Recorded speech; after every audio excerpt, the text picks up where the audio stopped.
She paid for a man's coffee in line, not knowing he was a disguised millionaire testing real kindness. The bell above the door jingled as Claire stepped into the cafe, her boots dripping onto the worn tile floor. The scent of espresso and warm pastries hit her like a lullaby, familiar, comforting, and just out of reach. Outside, the rain poured down in cold, unrelenting sheets, tapping against the windows like impatient fingers. She pulled her coat tighter around her. It was an old coat, 2 sizes too big, the lining torn at the wrists, but it was hers. She moved to the end of the line, clutching the last $5 she had in the world.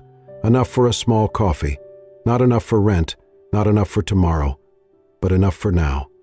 The cafe was modest, the kind that smelled like cinnamon and exhaustion. The line was slow. Her stomach rumbled. In front of her stood a man who looked like he belonged somewhere else.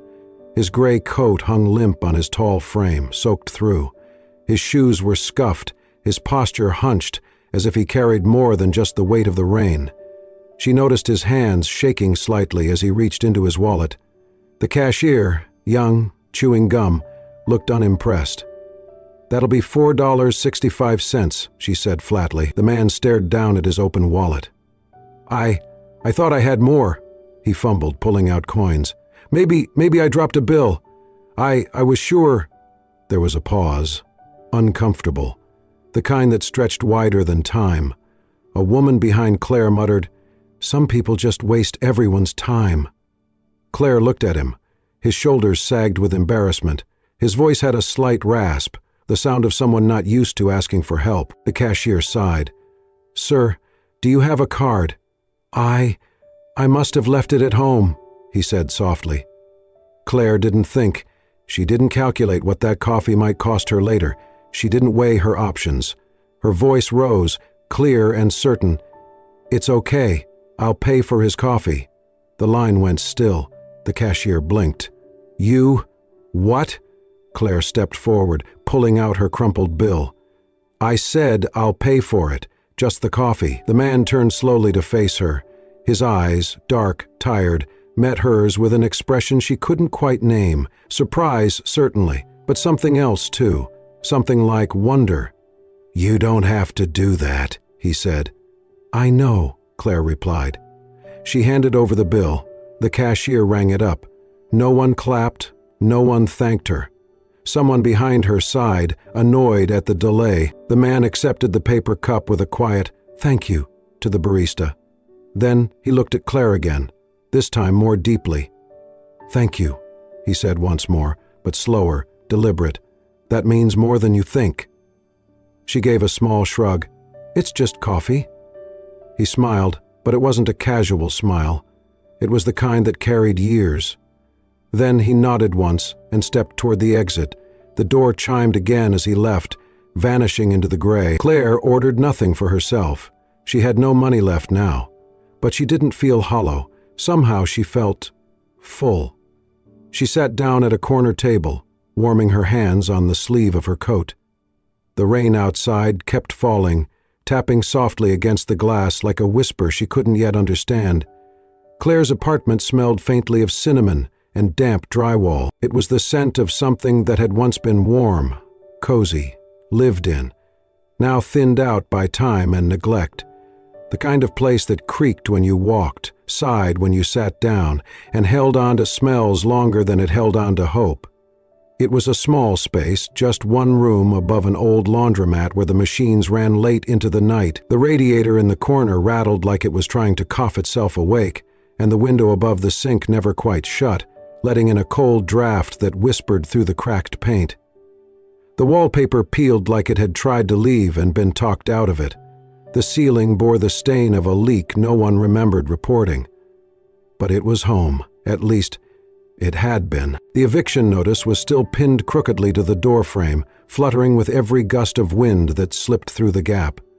Claire had read it twice, once with disbelief and once just to make sure the date hadn't somehow changed. 3 days. Maybe 4 if the landlord forgot or found a softer mood. But Claire knew better than to hope for mercy. The world had been tight-fisted with grace lately. She dropped her canvas tote onto the floor where it slumped like a tired friend. Her shoes came off with 2 quiet thuds, and the linoleum floor sent a chill through the threadbare socks she wore too many days in a row. She hadn't eaten since noon. There wasn't much to eat anyway. A bag of rice, a can of soup she was saving for a colder night. She hadn't bought groceries in a week, not since the diner let her go. Budget cuts, the manager said. Low sales, less traffic since the highway construction. It's nothing personal, Claire. But it always felt personal when your name was the one erased from the schedule. When your apron hung alone, not taken home, just left behind, as if that version of you no longer belonged. She'd applied everywhere since, gas stations, corner shops, a bakery uptown that said she was too timid for the customer-facing role. She even interviewed at a self-health storage facility where the manager asked, "Can you smile less nervously?" as if confidence was something that could be turned up like a dial. No one called back. The electricity bill had doubled the month before because the radiator failed, and she had run a space heater for a week to keep the cold from settling into her bones. That morning, the power company had called again. "Ms. Langdon, this is your 3rd and final notice. If the balance isn't paid in 72 hours, we'll proceed with service interruption." "I understand," Claire had replied. She always did. That night, instead of light, she lit the stub of a candle.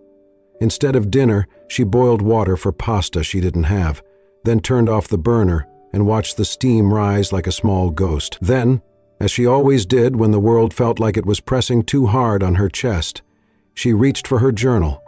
It was the only thing she had kept from childhood. The leather cover was soft and cracked at the edges, the pages warped from too much ink, too many teardrops. Inside were her old dreams, floor plans for the bakery she once sketched in the back of her textbooks, lists of ingredients she had never been able to afford, names of fictional pastries that she swore she'd bake someday. Now, it mostly held quiet prayers. Still, Claire opened to a new page, dated the top corner in soft cursive. November 3rd. She began to write. "Today I bought coffee for a stranger. I almost didn't. I don't know why I did, maybe because I saw something in his eyes that felt like mine, like the world was a little too loud and too heavy. He said thank you like it mattered. I think that was enough. Maybe that will be the only good thing I do this week. Maybe that's okay." She stared at the words. They looked small, fragile, but they were real, and sometimes real was all she had. Claire closed the journal slowly and tucked it beneath her pillow, as she had every night since she was 12. That way, if the night got too heavy, she'd remember who she still was beneath all the not enough. She curled up beneath the thin blanket, pulling it to her chin. Outside, the rain had slowed to a whisper. Inside, in the flickering candlelight, a girl with no job, no heat, and no clear future had still chosen to give. And in a world so hungry for more, maybe, just maybe, that was everything. Claire did not expect to see him again. But there he was, same coat, though less soaked this time. Same tired eyes, though now they held something sharper, more focused. He stood at the edge of the cafe, watching her, not with the unease of a stranger, but the weight of someone who had remembered something too long to forget. Claire had come back that morning not for coffee, she had no money left, but to check the community bulletin board near the restroom. Sometimes there were ads for part-time jobs, dog walking, cleaning houses, babysitting, anything. She was scanning the board when she heard a voice behind her. Still looking for something? She turned quickly. It was him, the man whose coffee she had paid for, dressed a little neater now, though his boots were still scuffed. He smiled, almost shyly. "You again?" Claire said cautiously. "Still without a wallet?" He laughed, a low, pleasant sound. "No, fully equipped today, just figured I'd try to return the favor." Claire narrowed her eyes. "I didn't do it for a favor." "I know," he said softly. "That's why it meant something." There was a pause. Claire studied him more closely now. He didn't look like someone who belonged to this neighborhood. His speech was too careful, his posture too composed. "Who are you?" she asked. He extended a hand. "Tom," he said. "Peter?" I'm a freelance writer, independent journalist, I guess. I write human stories, real ones." Claire didn't shake his hand. "A writer," she repeated, skeptical. "I'm looking for a story," he said, "and I think you might have one." Claire crossed her arms. "Why would I be a story?" "Because you paid for someone's coffee when you could barely afford your own, because you didn't expect thanks, because you didn't know anyone was watching, but I was." She said nothing. Tom James really continued. "Look, I'm not here to make you uncomfortable. I'd like to hear more. About you, if you'd be willing." Claire hesitated. Something about him didn't sit quite right, but also something about him didn't feel wrong. "All right," she said. "You can ask." They sat by the window, sunlight slicing through the smudged glass in pale streaks. James pulled out a notebook, not the expensive leather-bound kind, just a simple one with worn edges. He didn't start asking questions right away. Instead, he asked for her name. She gave it. Then he asked about the bakery drawing he had noticed tucked inside her notebook when she'd opened it briefly to jot something down. Claire blinked. "You saw that?" "I noticed details, occupational hazard." So she told him. About the bakery. About the almond croissants her grandmother used to make every Saturday. About the dream she'd had since high school to open a place called Sugar and Light. About saving up every tip she earned. About watching the money slowly disappear again, because dreams cost more than rent ever did. James did not interrupt. He just listened. His pen moved occasionally, but mostly he looked at her like she was not just a voice, but a person, with weight, with worth. When they parted ways that day, he said, "Maybe we'll talk again, if you want to." Claire shrugged. "Sure, doesn't cost anything to talk." But as he walked out of the cafe, something fluttered inside her. He had returned, and he had looked at her like she mattered. She didn't know yet that his real name was James Rowan, that he had written 7 best-selling novels, that his photo had once graced the cover of The New Yorker, that he had disappeared from the public eye 2 years earlier after announcing he'd never write again unless he found a story worth the silence he'd endured. She didn't know she was that story. Not yet. Over the next 2 weeks, Claire and Tom fell into a quiet, almost accidental rhythm. They never planned their meetings. Some days they crossed paths at the cafe, other times in the little park down the street where pigeons danced around children's feet and the wind carried the smell of street pretzels and fallen leaves.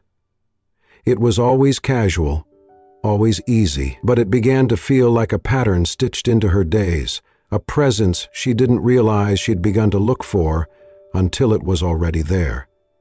Claire would talk, and James, still Tom to her, would listen. Not just the polite kind of listening people offered out of manners, but the deep focus kind that made her feel like her words had weight.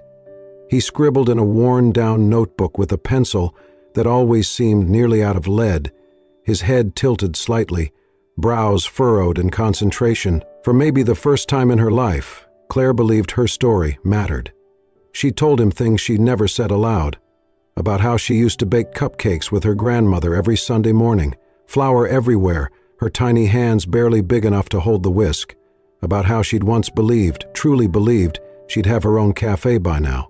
She even admitted how many nights she spent sketching logos, drafting menus, designing warm spaces full of mismatched chairs and cinnamon-scented windows. But then she told him the other things, too, about the slow unraveling of that dream, how it came undone not in a single storm, but in the slow erosion of job rejections, utility bills, and quiet loneliness, one disappointment at a time, until all she had left was a journal under her pillow and a heart that still hoped, though it had no business doing so.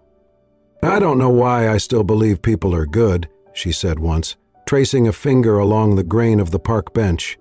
He had smiled at her then, not with pity, but with reverence. "Because you are." Their time together became its own kind of sanctuary. Sometimes they barely spoke. They'd walk together for blocks, letting silence speak what words could not. And sometimes she'd brought him muffins, barely held together with borrowed ingredients and hope. He would take a bite, close his eyes, and hum like he was tasting a memory. It made her laugh every time. She felt real again, like more than a problem to solve, like more than a statistic with an overdue notice, like someone whose presence wasn't a burden but a gift, until the day it all fell apart. It started innocently, like most betrayals do. Claire had wandered into the used bookstore on 9th Avenue, escaping the drizzle and the tightness in her chest. She loved the place, with its crooked aisles and chairs that sank too low. She wasn't planning to buy anything. She just liked the smell of old paper and the quiet. She was skimming through the new releases shelf more out of habit than hope when she saw it. A face. Familiar.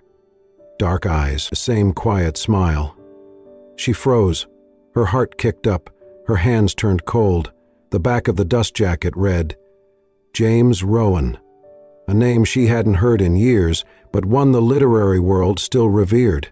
Best-selling author, reclusive genius, vanished from the spotlight after his 7th novel, famously declaring he had nothing left to say.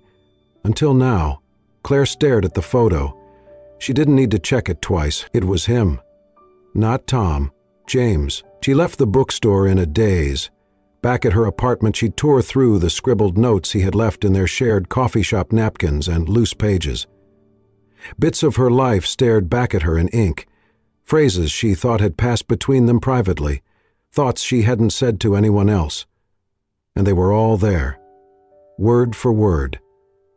The next morning, she found him at their usual bench in the park, notebook open on his lap. He looked up, expecting a smile.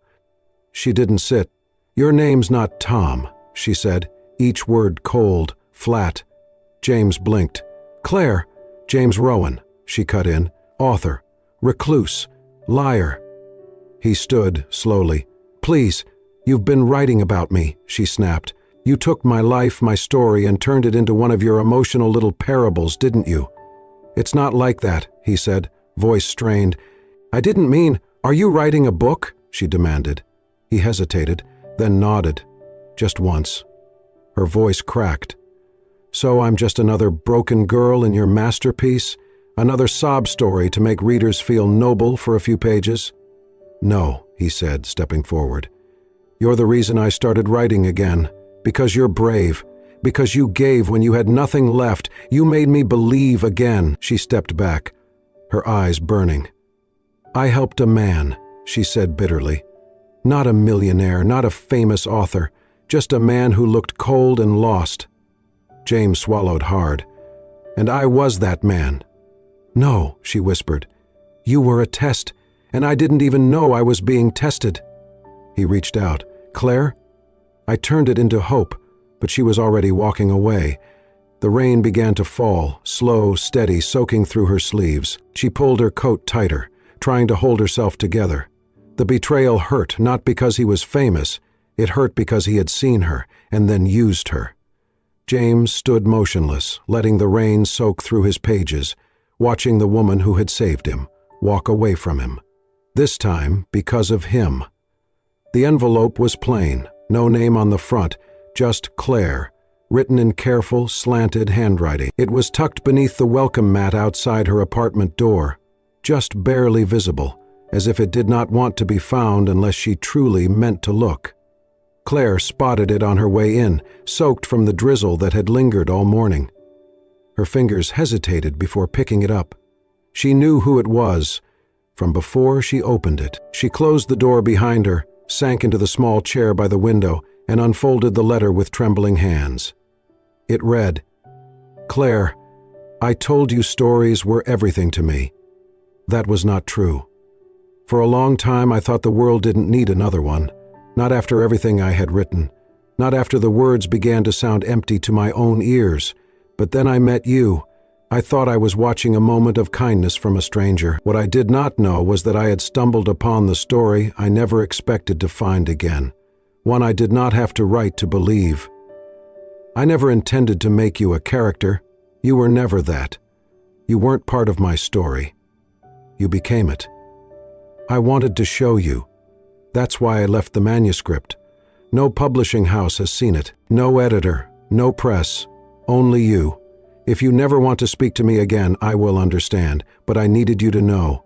You changed me. I only hope somehow I gave something back.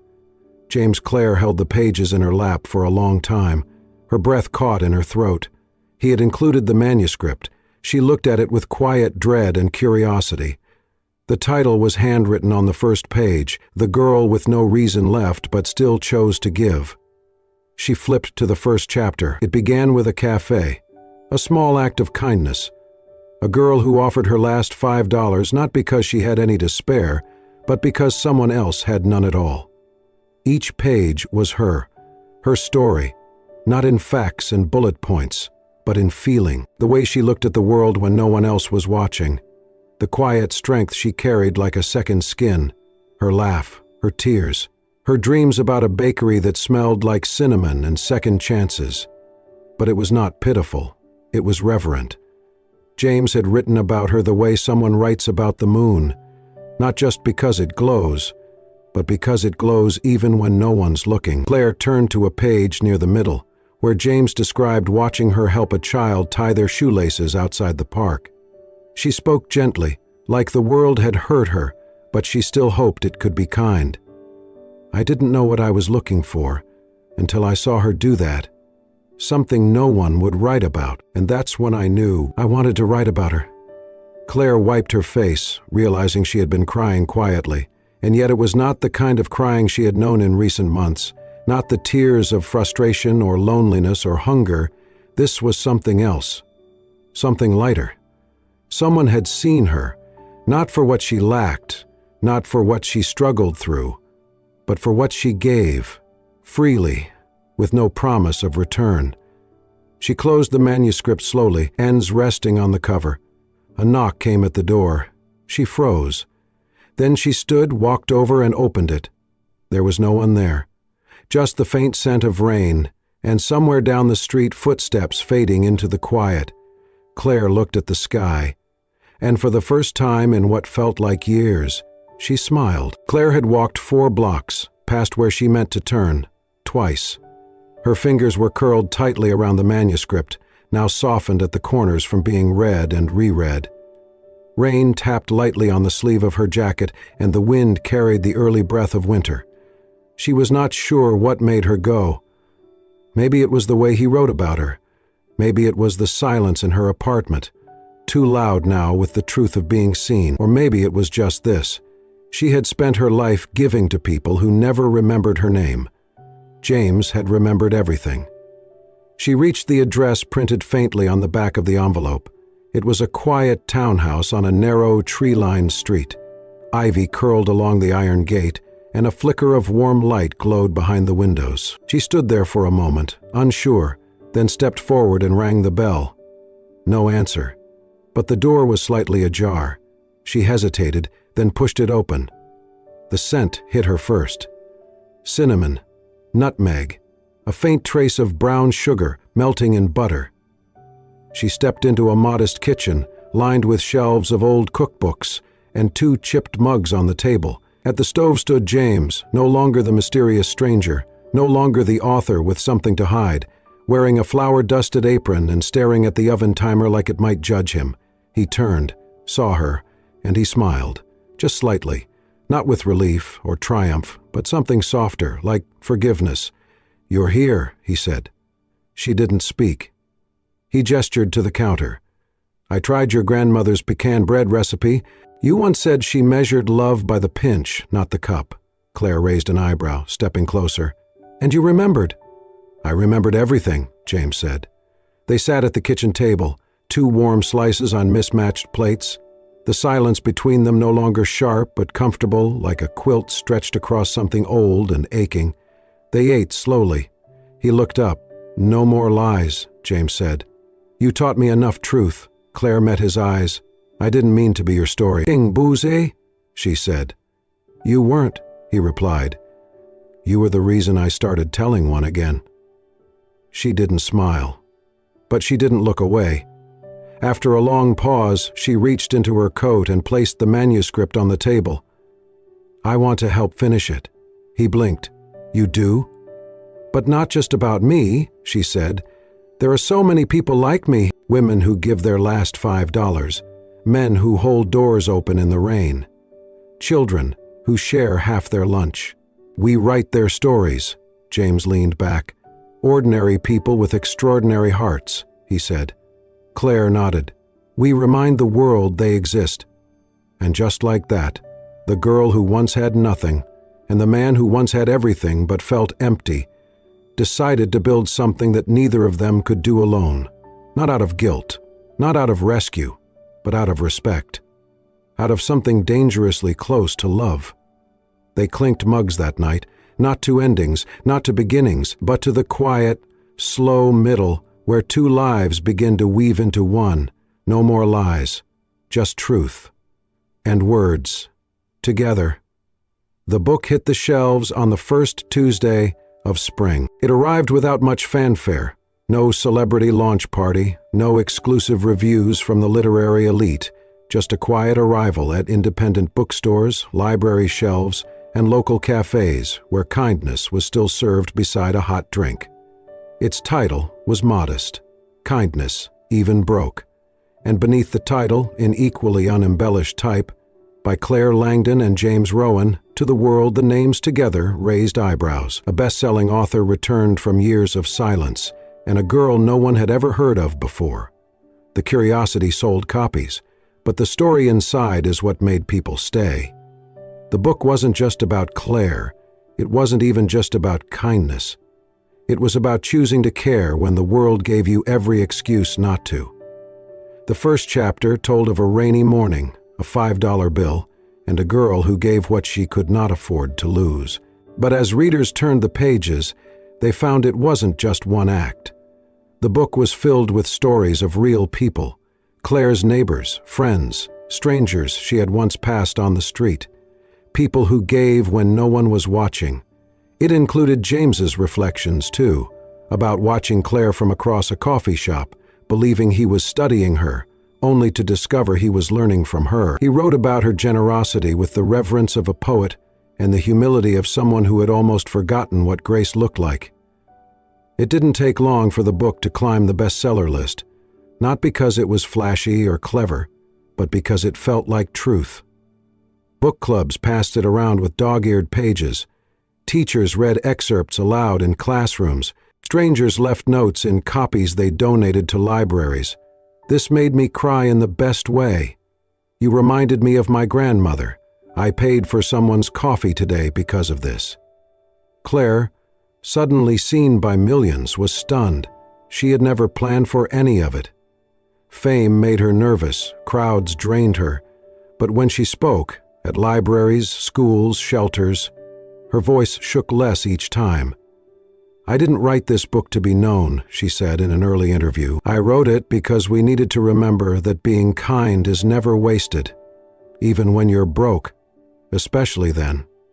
With her share of the royalties, Claire rented a narrow corner building with a faded blue awning and peeling paint. She named it Sugar and Light, a name she had scribbled in the margins of her journal years earlier. The space was part bakery, part bookhaven. The front windows steamed up each morning with the scent of warm bread, cinnamon, and sweet coffee. Inside, children read aloud from dog-eared picture books. Teenagers sat at corner tables with free cookies and paperbacks from the Take One, Keep One shelf. No one was turned away. Not for being short on money, not for being short on hope. And in the corner, almost every day, sat James. Not as an author, not as someone owed recognition, just as a man who liked watching stories unfold over warm scones and sugar-sticky hands. He had found a home, not in a mansion, not on a stage, but beside a window, near the counter where Claire wiped flour off her cheek and smiled at everyone who walked in like they were the reason she opened the door that day. To most customers, he was Mr. James, a quiet older man with a notebook always half-filled, who sipped his coffee slowly and knew the names of every child who read beside him. Occasionally, someone recognized him. "Aren't you James Rowan, the writer?" He would nod, then point to the woman behind the counter. But the story started with her. Claire kept writing, but not from a place of desperation anymore. Now she wrote in the calm between batches of muffins. She wrote about real people, ordinary ones who did beautiful, unseen things. She and James started hosting free storytelling nights every other Friday. People shared tales, some messy, some hilarious, some heartbreaking, all of them real. At one of these evenings, a child stood up and said, "My mom paid for someone's groceries last week. She said it made her heart feel bigger." Claire smiled. That was all she ever hoped for. In a world addicted to spectacle, they had built something quietly beautiful. And in the corner, beneath a sign that read, "Free coffee, no questions," James would look around at the warm lights, the shelves of stories, and the woman who once gave him $5 and never asked for anything in return, and think, this is the best chapter I've ever written. Because sometimes, the greatest story is not the one told to the world, it's the one you live, together, every day. The winter evening settled over the city like a hush. Snow fell softly, dusting the sidewalk outside Sugar and Light. Inside, the bakery glowed with warmth, the low hum of the oven, the smell of cinnamon and butter, and the soft flicker of candles lining the counter. It was after hours. Chairs were stacked, lights dimmed, but Claire moved quietly through the kitchen, placing the final touches on the cake she had been working on since noon.